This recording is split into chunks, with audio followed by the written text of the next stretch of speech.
Mari kita mulai dengan membuka dari Yohanes pasal 20 ayat 31. Yohanes pasal 20 ayat 31. Tetapi semua yang tercantum di sini telah dicatat supaya apa?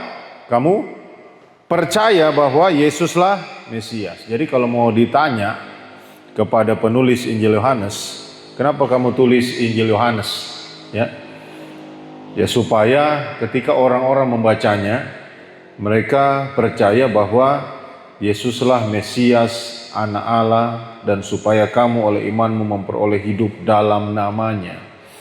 Jadi artinya Yesus itu yang dijanjikan, Yesus adalah Mesias.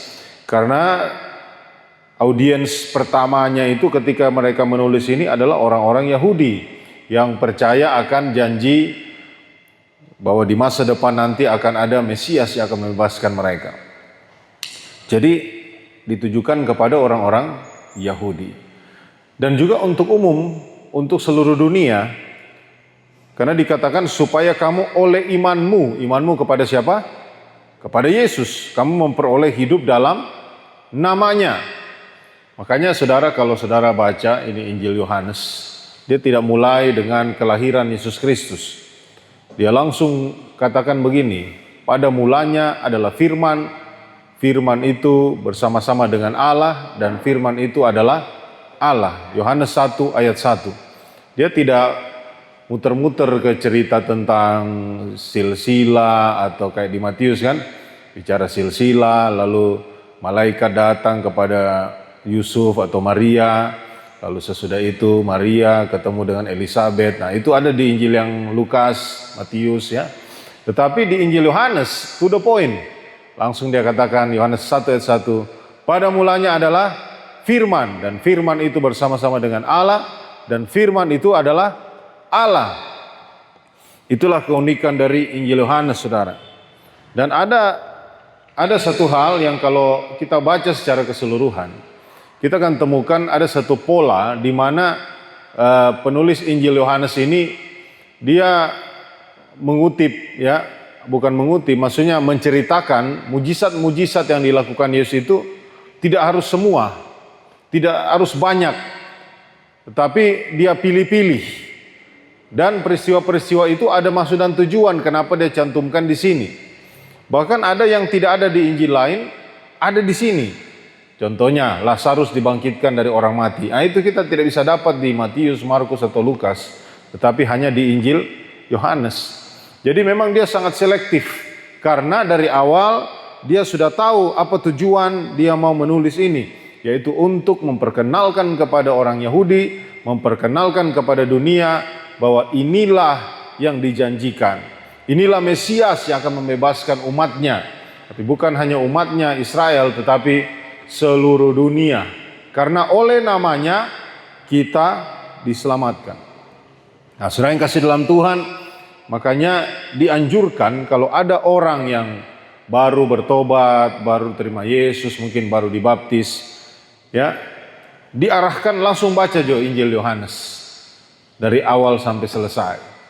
Maka diharapkan di situ iman akan semakin kokoh dan percaya bahwa Yesus adalah Tuhan satu-satunya.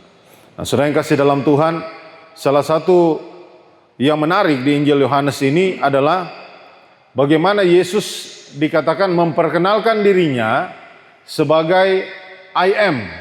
I am. Kalau di bahasa Inggris I am. Kalau di bahasa Indonesia akulah. Dan itu tidak secara acak ya dicatat di Injil Yohanes. 7 kali Yesus memperkenalkan dirinya sebagai akulah dalam bentuk yang berbeda-beda, ya, bentuk perkenalan yang berbeda-beda. Mari kita mau belajar hari ini sama-sama bagaimana Yesus menggunakan secara spesifik kata akulah untuk memperkenalkan dirinya. Karena itu ada maksudnya, khususnya ketika dia berbicara kepada bangsa Israel. Nah, bangsa Israel mengenal Allah itu sebagai Yahweh, ya, kalau di terjemahan aslinya Yahweh. Kalau di bahasa Inggris dipakai kata Lord, tapi huruf besar. Nah itu. Kalau di bahasa Indonesia di terjemahan Alkitab kita pakai kata Tuhan, tapi bentuknya huruf besar semua. Itu.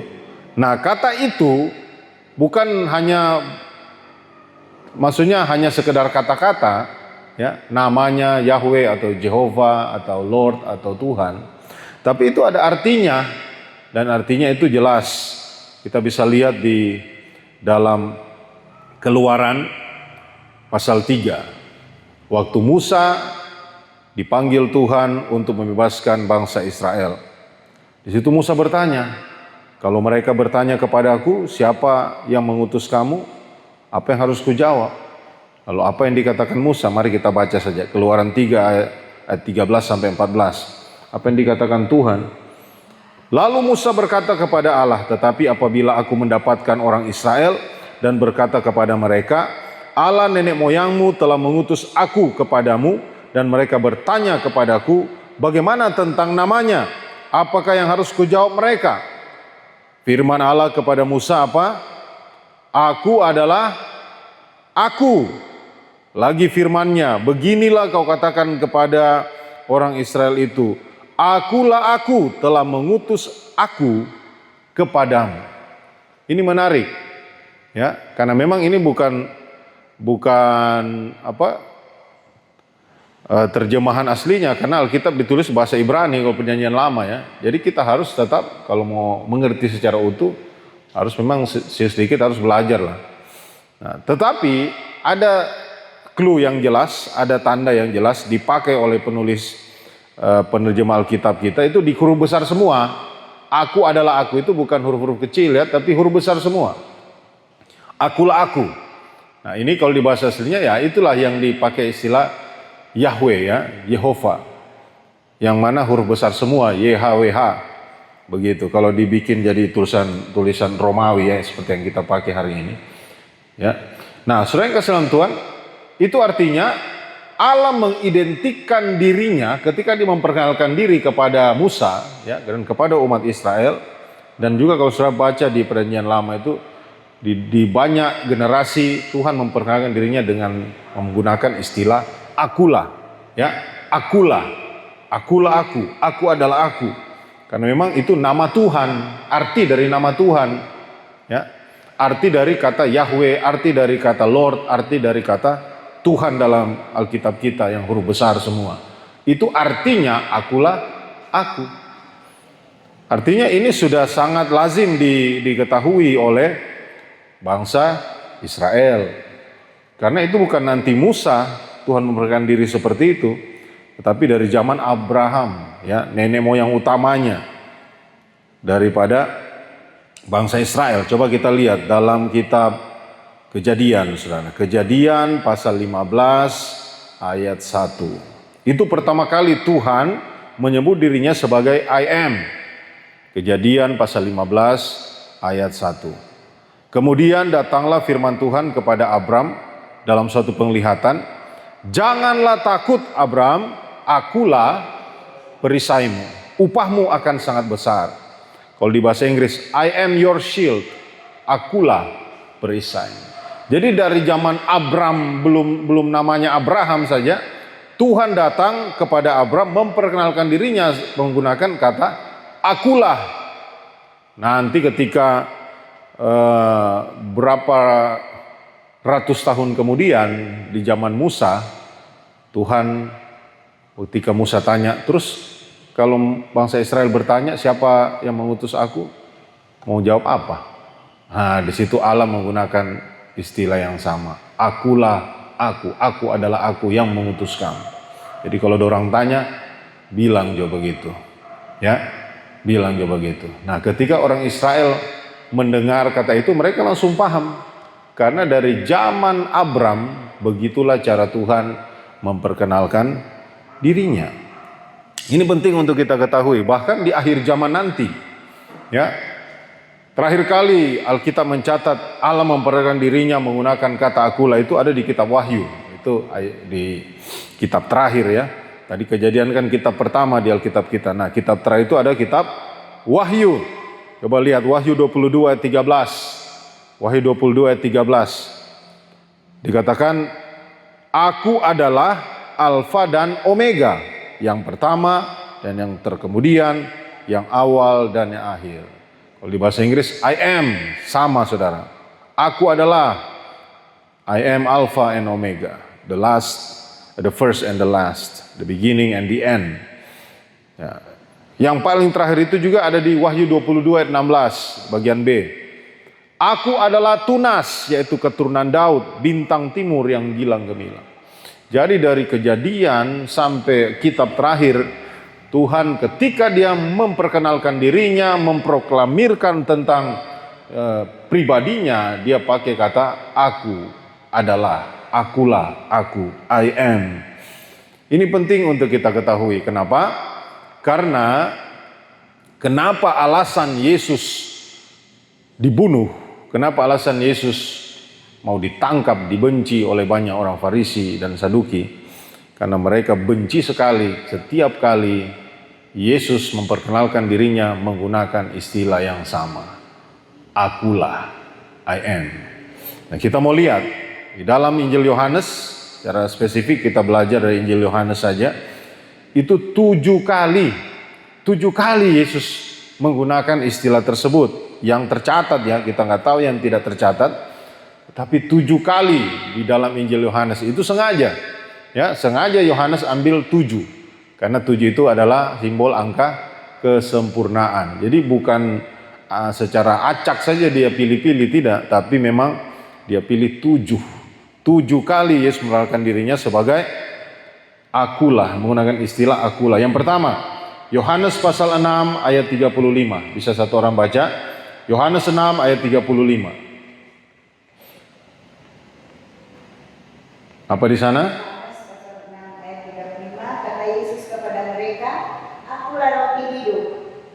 Siapa datang kepadaku, ia tidak akan lapar lagi, dan barang siapa percaya kepadaku, ia tidak akan haus lagi. Akulah roti hidup, I am the bread of life. Gitu cara Tuhan memperkenalkan dirinya kepada orang banyak pada saat itu. Ini saudara, peristiwa terjadi ketika orang banyak mencari Yesus. Karena mereka belum lama itu, sebelum itu dikasih makan ya, 5.000 orang banyaknya laki-laki dikasih makan MBG, makan bergizi gratis oleh Tuhan Yesus. Ya, 5 roti 2 ikan diperbanyak oleh Tuhan untuk memberi makan 5.000 orang. Akhirnya orang ini kemanapun Yesus pergi, orang banyak ini ikut-ikut terus. Akhirnya disitulah Yesus memperkenalkan dirinya menggunakan istilah ini. Akulah roti hidup. Apa maksudnya dia memperkenalkan dirinya sebagai roti hidup? Dia katakan, barang siapa datang kepadaku, ia tidak akan lapar lagi, dan barang siapa percaya kepadaku, ia tidak akan haus lagi. Artinya Tuhan mau meluruskan motivasi mereka. Mereka ikut Yesus karena mereka tahu Yesus bisa pelihara 4 orang. Yesus bisa kasih makan 4 orang. Yesus akan selalu menyediakan 4 orang. Tetapi Tuhan mau motivasi itu bukan hanya sekedar seperti itu. Tetapi yang Tuhan mau, engkau harus punya hubungan, persekutuan dengan aku secara langsung. Karena akulah roti hidup. Ya. Kalau tujuanmu mengikuti Tuhan hanya sekedar mencari berkat, mencari persediaannya, mencari makanan, minuman, ya, supaya orang dipelihara Tuhan, itu saudara terlalu dangkal ya motivasi kita. Yang harusnya kita fokus adalah mencari Tuhan, karena dialah roti yang hidup, roti yang sesungguhnya. Kalau cuma sekedar cari makan, cari uang ikut Tuhan, ya, cari supaya diberkati, itu semua ada batasnya. Ada waktunya ketika kita selesai makan, berapa jam kemudian lapar lagi. Ya, cari Tuhan mungkin supaya terima berkat. Mungkin kita diberkati hari ini, kita dapat banyak berkat ya. Tapi itu kan kita gunakan habis lagi. Tidak ada puas-puasnya saudara. Tapi yang akan memuaskan kita selama-lamanya hanya ketika kita berjumpa, mengalami Yesus Kristus. Itulah kenapa dia perkenalkan dirinya sebagai roti hidup. Buktinya ketika dia mengajak orang-orang itu datang kepadanya, dia memperkenalkan dirinya sebagai roti hidup, bahkan dia mengatakan sesuatu seperti ini di ayat 56 Yohanes 5. Barang siapa makan dagingku dan minum darahku, ia tinggal di dalam aku dan aku di dalam dia. Ayat 58. Inilah roti yang telah turun dari sorga, bukan roti seperti yang dimakan nenek moyangmu dan mereka telah mati. Barang siapa makan roti ini, ia akan hidup selama-lamanya. Dia katakan itu dengan tegas di depan banyak orang. Ya, waktu dia mengajar di rumah ibadat. Hasilnya apa, saudara? Ayat 60. Sesudah mendengar semuanya itu, banyak dari murid-murid Yesus yang berkata, perkataan ini keras, siapakah yang sanggup mendengarkannya? Yesus yang di dalam hatinya tahu bahwa murid-muridnya bersungut-sungut tentang hal itu, berkata kepada mereka, adakah perkataan itu menggoncangkan imanmu? Dan endingnya, saudara, terakhir ayat 66, mulai dari waktu itu banyak murid-muridnya mengundurkan diri dan tidak lagi mengikut dia. Nah, ini pelajaran buat kita sekalian hari ini. Ya, kalau motivasi kita mengikut Tuhan hanya supaya diberkati, hanya supaya kita bisa mendapatkan makan, minum, dipelihara setiap hari, memang betul itu janji Tuhan. Ya, Tuhan bilang di dalam Matius pasal 6, lihat itu bunga bakung di ladang, dikasih pakaian yang terindah, tanpa andil mereka sama sekali. Tuhan yang pelihara. Lihat itu burung di udara, Tuhan kasih makan setiap hari, tanpa andil mereka. Tuhan kasih makan. Apalagi kamu, janganlah kamu khawatir, kata Yesus kan. Itu janji berkat, itu sudah pastilah. Tuhan itu tidak pernah membiarkan kita meminta-minta roti, mati kelaparan. Itu janji Tuhan, pemeliharaan Tuhan, itu ya dan amin. Tetapi kita, ketika kita datang kepada Tuhan, bukan itu yang kita cari. Amin. Bukan itu yang kita cari. Kita harus menyadari bahwa yang terpenting adalah pribadinya. Akulah roti hidup. Karena ketika kita berjumpa dengan pribadinya, maka Alkitab katakan, Matius pasal 6 ayat 33, carilah dahulu kerajaan Allah, ya, dan kebenarannya, semuanya akan ditambahkan kepadamu. Yang lain itu mengikuti, jangan terbalik. Kita cari yang lain, yang harusnya cuma bonus, itu yang kurang kejar-kejar, dan mengabaikan pribadinya Tuhan. Nah, saudara yang kasih dalam Tuhan, kalau ada orang yang motivasinya ikut Tuhan hanya karena berkat, orang-orang inilah yang mudah sekali mengundurkan diri ketika diperhadapkan dengan firman Tuhan yang keras. Mudah sekali dia lari dari Tuhan. Sama seperti ini di ayat 66. Mulai dari waktu itu banyak murid-muridnya mengundurkan diri dan tidak lagi mengikut dia. Jadi Yesusnya yang kita cari, amin. Roti hidupnya yang kita cari, bukan cuma roti yang disediakan olehnya, tapi roti yaitu pribadinya sendiri. Nah, yang kedua, Tuhan Yesus memperkenalkan dirinya menggunakan istilah akulah itu di Yohanes 8 ayat 12. Coba lihat Yohanes 8 ayat 12. Ya, mungkin hari ini tidak sampai 7-7-nya kita bahas. Nanti kan masih ada berikut, kita bisa lanjut. Mungkin 3 saja dulu. 3 atau 4 ya. Yohanes 8 ayat 12. Silakan yang bisa baca. Maka Yesus berkata pula kepada orang banyak, katanya, akulah terang dunia. Barang siapa mengikut aku, ia tidak akan berjalan dalam kegelapan, melainkan dia akan mempunyai terang hidup. Maka Yesus berkata pula kepada orang banyak, katanya, akulah terang dunia. Wow, ini dahsyat saudara. Dia memperkenalkan dirinya sebagai terang dunia. Ini bukan sembarangan. Kalau ada satu orang yang hidup di zaman kita ini terus mungkin muncul di televisi atau di YouTube atau di TikTok, lalu dia bilang dengan keyakinan, ya, akulah terang dunia. Kira-kira saudara mau percaya atau tidak? Nah, saudara pasti akan meragukan karena tidak mungkinlah satu orang manusia bicara begitu, ya kan? Kecuali dia so stres. Tetapi ada satu pribadi saudara yang berkata begitu di depan orang banyak. Dia bukan bicara sembunyi-sembunyi karena mungkin ragu dengan kata-katanya sendiri. Di depan orang banyak dia bilang, akulah terang dunia. Yang pertama dia pakai kata akulah di depan, itu kalau bahasa Yunaninya ego eimi. Ego eimi itu sama dengan yang digunakan di perjanjian lama ketika Allah memperlihatkan dirinya kepada Musa. Aku adalah aku, akulah aku. Ego eimi, terang dunia. Barang siapa mengikut aku, ia tidak akan berjalan dalam kegelapan, melainkan ia akan mempunyai terang hidup. Ini statement yang berani sekali dari Tuhan Yesus.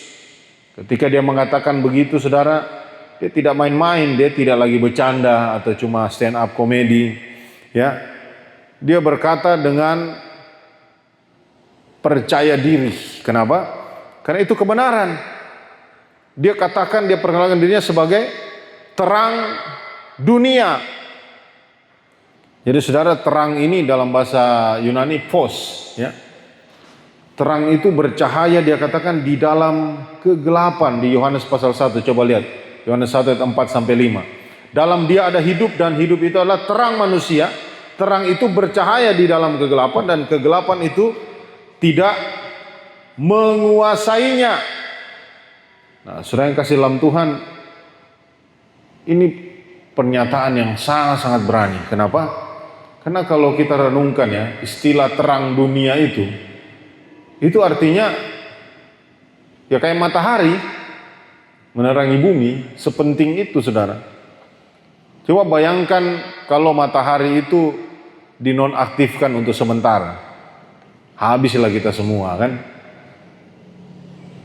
Sedangkan kemarin saya ingat berapa hari lalu kita ke Sonder itu bawa motor, jam 11:30 lewat di Tomohon, itu dingin sekali, penuh kabut.